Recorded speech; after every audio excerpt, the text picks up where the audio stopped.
You probably know their role in the war, in this war. Um, you you probably already know. You pay attention. The world built like this. That there is a world that in this world we see reality as it is. The birds and flowers and our uh,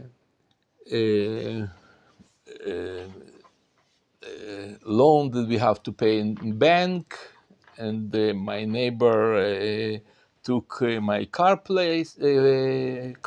parking place, and life,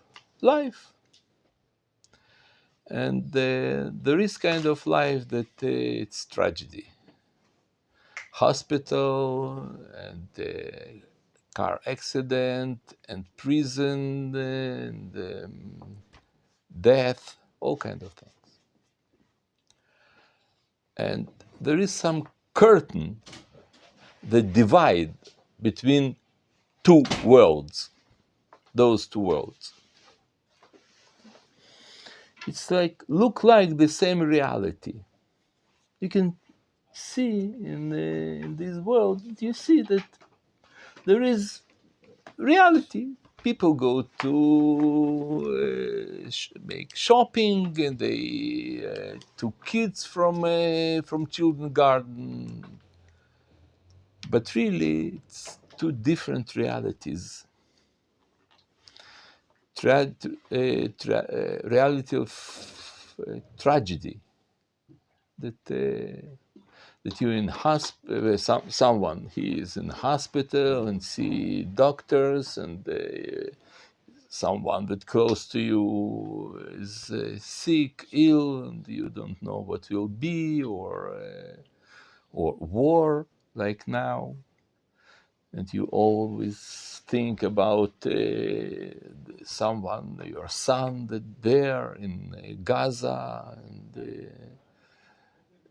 in this situation already, flowers, they don't make any impression on you, and you don't pay attention to birds, and you don't think about your loan in bank that you have to give back. You think about him. And I don't know if you pay attention to that, but probably I don't. But I once realized I had some small problem in my back, and it was I don't know how to say in English. It's prizat disc. Describe slip disc. Yeah, it make me be like this, only like this. I couldn't stay strong. Right? And I was like this for a few months. No, it's sciatic. I don't know. It was few months, and you immediately pay attention that the world is you start to divide the world to people that they are healthy, that they can drive their car, they can go to third floor by foot, and people that they're not able to do that. And I was one of them. It's like automatically, like instinctively, you start to divide people to two different categories. Though there are normal people, and there are people like me, or people that they have problem. And and it was really some small problem. It's not such a great problem that I had. It was something minor. Like a handicap. They say, some people in a wheelchair. Yes, you're right, but it's still, it's something less dramatic than someone close to die, or someone you are in prison, or like and still you get like another world. You get to another world. And the world, we have the impression the world is something objective, but really it's not. What we call world, it's way of your perception. It's not reality. I mean, reality, it's way of your perception. I'll give you an example. Let's say you come to wedding. What do you see in this wedding? You see some groom and the bride and the chuppah and orchestra and the food they bring and this guy wear this kind of clothes and this guy will come with weird hat and all kind of things. But really, what happened in wedding, Jewish wedding? Really, there is revelation of Shekhinah, of divine revelation. That's what happened in wedding. In wedding, In what way exactly? we say when we build Jewish family, men and women, they married. Shekhinah benehem, Hashem present between them. Rabbi Akiva says that. They revealed Shekhinah, Hashem's revelation, Hashem in this world between them. And that's what really happened in wedding. With orchestra, without, with food, shishlik, flowers, or without. It's all that. It's not really wedding. And who is aware what really happened there? He like in different world. He doesn't care, doesn't pay attention, or he see that okay, there is food or something, but he is in different reality. It depends not what happened, but how you perceive what happened. And that is all our life like this.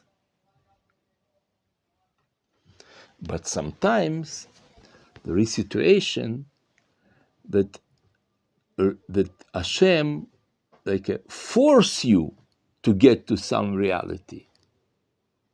It's like you get there, not that it depends on your perception, but Hashem push you there. And that really, usually it happened by sorrow, by tragedy. Tragedy force you to be in situation when you perceive really what happened, reality.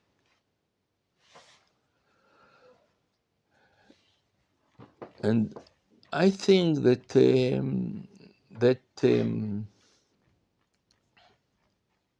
that what happened to us today in Gaza. There are a lot of people that know that their relative, their people close to them, they are now in dangerous, and they in this reality. Oh, I'm sorry.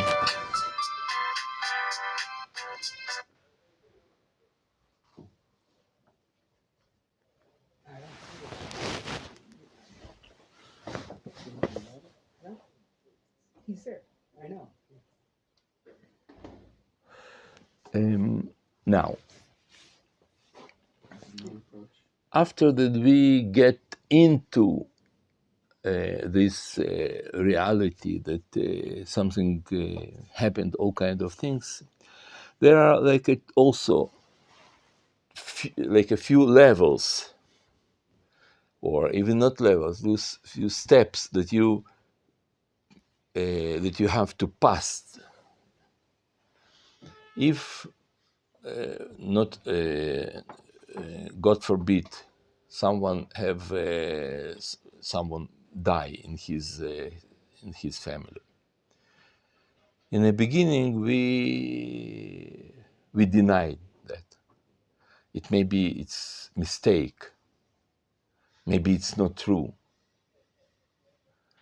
After people pass another thing, they are angry on someone that happened, that he died, that he passed away, that he was captured, because something, it's not rational. Or you angry on Kadosh Baruch Hu, why he took him from me, why he did it to me. And after they became a little bit passive passive, apathic, apathetic. And after that, little by little, people start live normal life. The thing is that you can go back to your previous life, and when you go back, it's like after big tragedy, person never forget it. It never come back as it was before. He keep laughing. He keep going to birthday of someone, and he sing songs. But he already something else. He already he will never forget. It's something hurt. Well, my example is my son being murdered 3.5 years ago, and he I think about him 5 times a day, 10 times a day. I mean, it's not constant, but it's always there. So it's Yes, always there.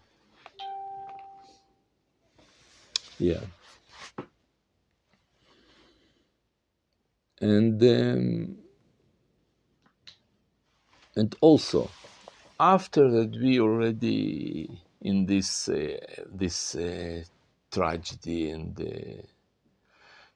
you can live your normal life, and there are people that they became like heroes in their life as a result of this tragedy that happened, especially when it happened like in a war, or something that there is some idealism in this thing. It's there are people that they start to live their life differently. I don't know how to explain that, but it's other it's another kind of people became as a result of this tragedy. There are people that now, for example, in this war, one of guys that he died. He was father for 6 children from Yerucham, from Yeshivat. He was in Yeshivat Yerucham, and I knew him. He used to come to Machon Meir sometimes and talk to me. I know this guy. He fought in war, and his wife gave interview in some radio, and they asked her in radio, but why he went to army? He has 6 children, and according law, he not have to go to army. And she answered to him, it's according to law of state. But from law of Torah, he is not free. He has to go to army. Because Torah doesn't release people that have 6 children. According state, law of state of Israel, yes. So they ask, so how you manage with this tragedy? She answered, I remember that he was brave, that he was something heroic, and he gave his life for his nation and for this country, and he was a hero, and I'm proud that my husband was this kind of guy. And he says this in radio. He asks, "Okay, I understand. It's you just say it like this, but what really you feel? What you feel really?" She says, "That's what I feel really." And he says, "But how you manage day by day? It's difficult with children and day by day."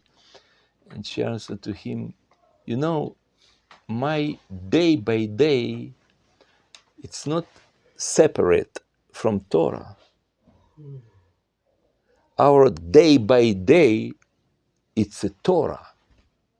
It's not like, okay, we have our some faith. We have to fulfill some mitzvot. We have to give something, to do something like to our duty to God.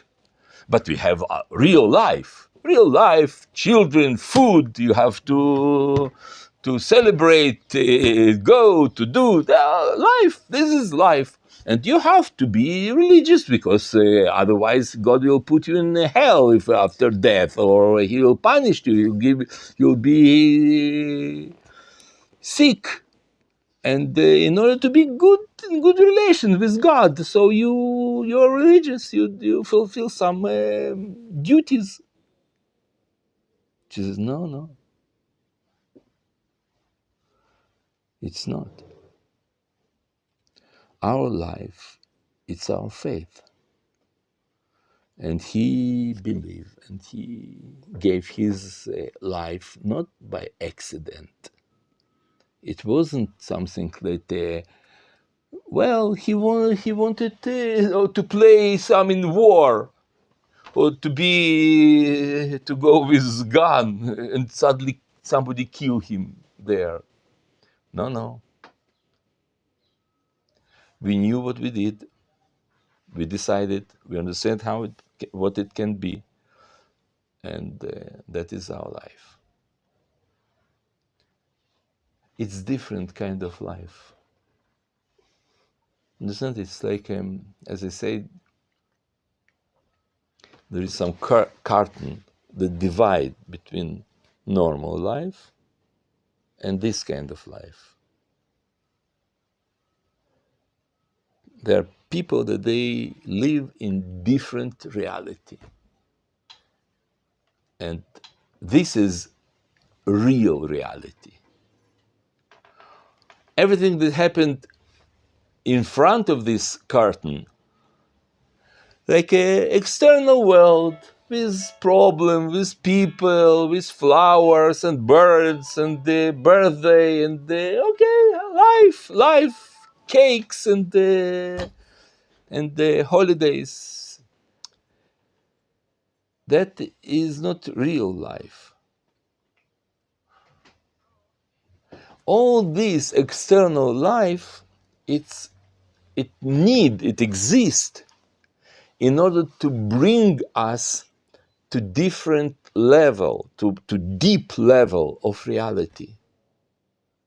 And of course, we try to get to this deep level of reality by Torah, by living and to be aware of your life and all your choices that you do in your life, your decisions, your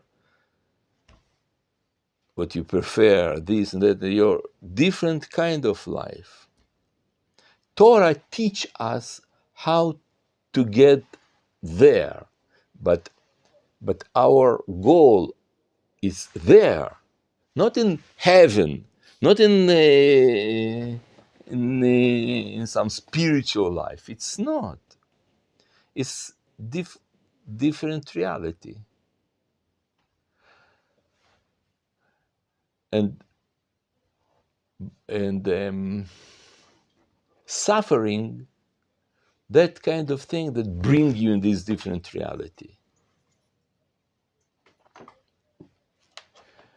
There is story in Gemara, Masechet Shabbat, and also Masechet Brachot, I think. Story that one scholar, one rabbi,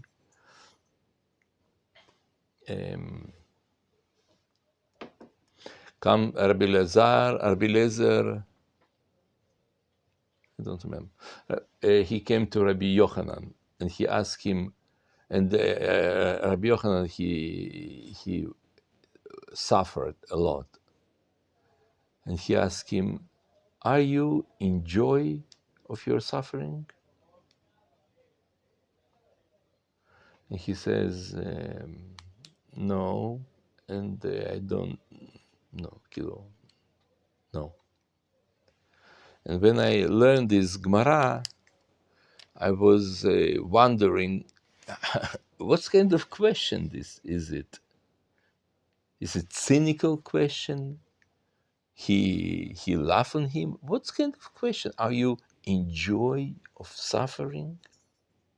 And he was really suffered a lot, some physical. He was sick, ill. And the Rav Kook explained that no, he didn't ask it by like a joke, like a cynical question. He says, yes, there is some situation, some reality that he understood that by suffering you get to such a deep level of life that you can enjoy suffering as a That's what happened to Rabbi Akiva. yeah. But yes, it's also, yes, exactly. Rabbi Akiva too. It's like a road to deep level, like a tunnel to deep level of life. Control the suffering? Or Suffering. Control yourself in the suffering. I think I think your reaction by suffering, you get to this level. By suffering. I mean,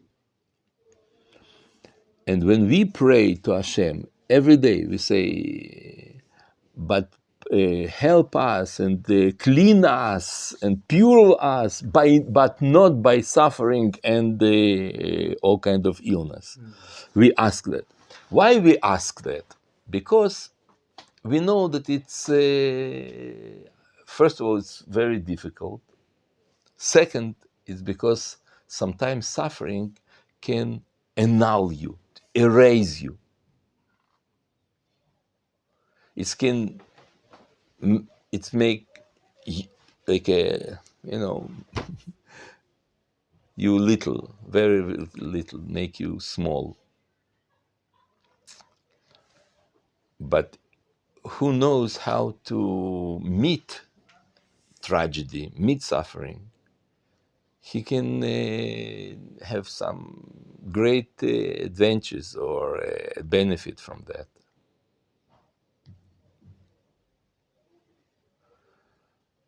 But why we say, but please not by suffering?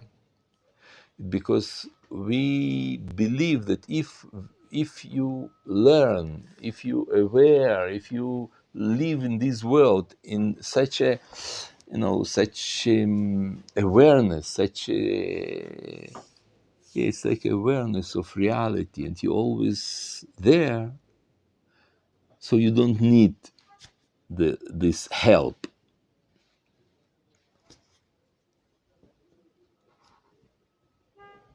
The problem is that this world can capture us, can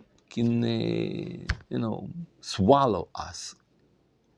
This reality of shallow life can swallow us,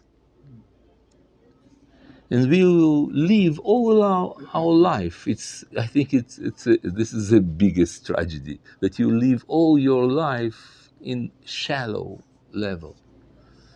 Like a day by day, regular life, cheap life.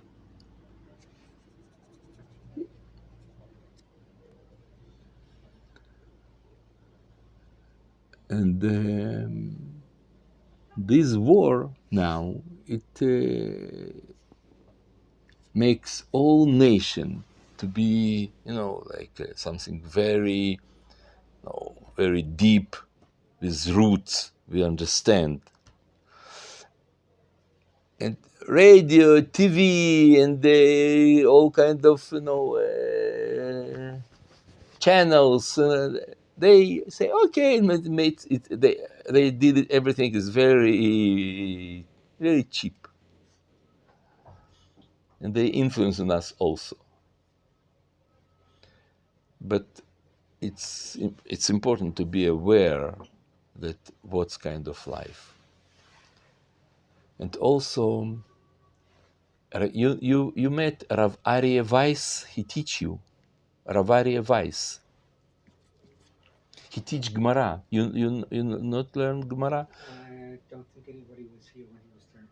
He hadn't been here for over a year. Over a year. Over a year and a half. Maybe He teach here 2 years already. about I think 2 years before, but he teach here for many years, 10 years more, maybe more. His son was killed in army, in war, in Jenin. He was a medic. Eh, He was a medic. Was a medic? Medic. Medic. Really? And I was in.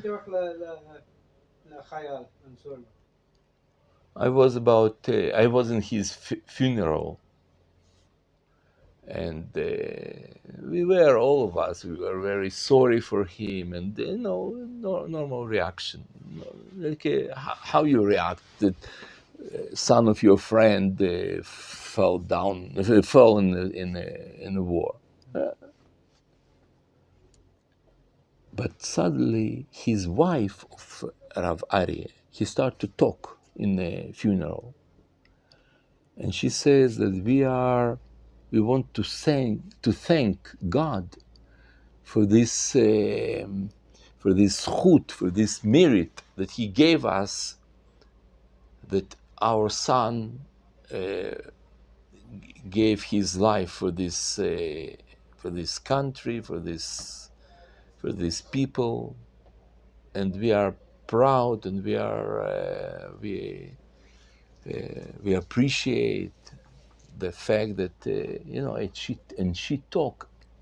I wanted to find her speech. I couldn't believe in my ears what I've heard, what she says, how she. And she wasn't like a broken and miserable, and she was strong, like a mother. She was Jewish mother. She stand there and talk, and it was amazing to hear. Rav Aryeh lost a nephew. His sister's Rav Aryeh's sister's son was Moshe Leiter, and his sister's son, where he also Rav in the Aryeh's war? Now, Now? a month and a half ago.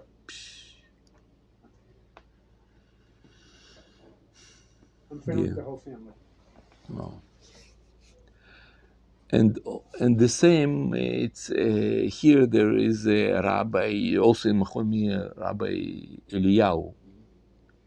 he also, his son also now was killed in Gaza. And you have to hear how you talk about him, how he's strong and believe and deep, and he understand what's price that we pay for that and what's the meaning of that. He's not like, like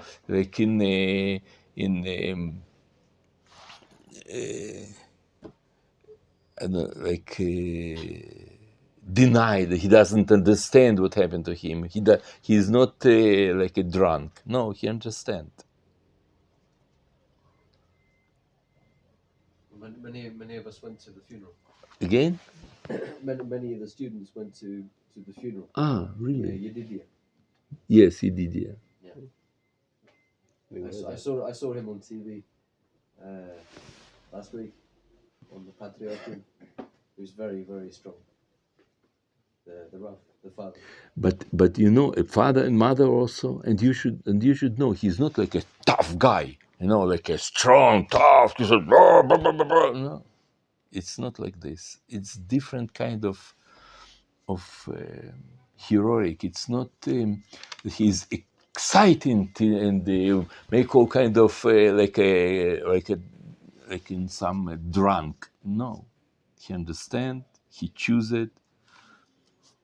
And this woman that she talked about, her husband, I think she would agree to do it again if she know. It's different kind of life. It's not fanatic, like people that they are extreme or they are like something. No. It's aristocratic. It's like this different way of life. And there are a lot of people in that live like this in Israel today, and also people like was in time of Holocaust, the time of diaspora, like in Galut, in all in exile. We were that kind of life that characterized us as a nation. We understand that, like Avram Avinu, that he sacrificed was ready to sacrifice his son. We understand and we choose this kind of life. It's different level. And Rav Kook says that there are souls that they exist in time of Sinai, in time of Torah, Matan Torah.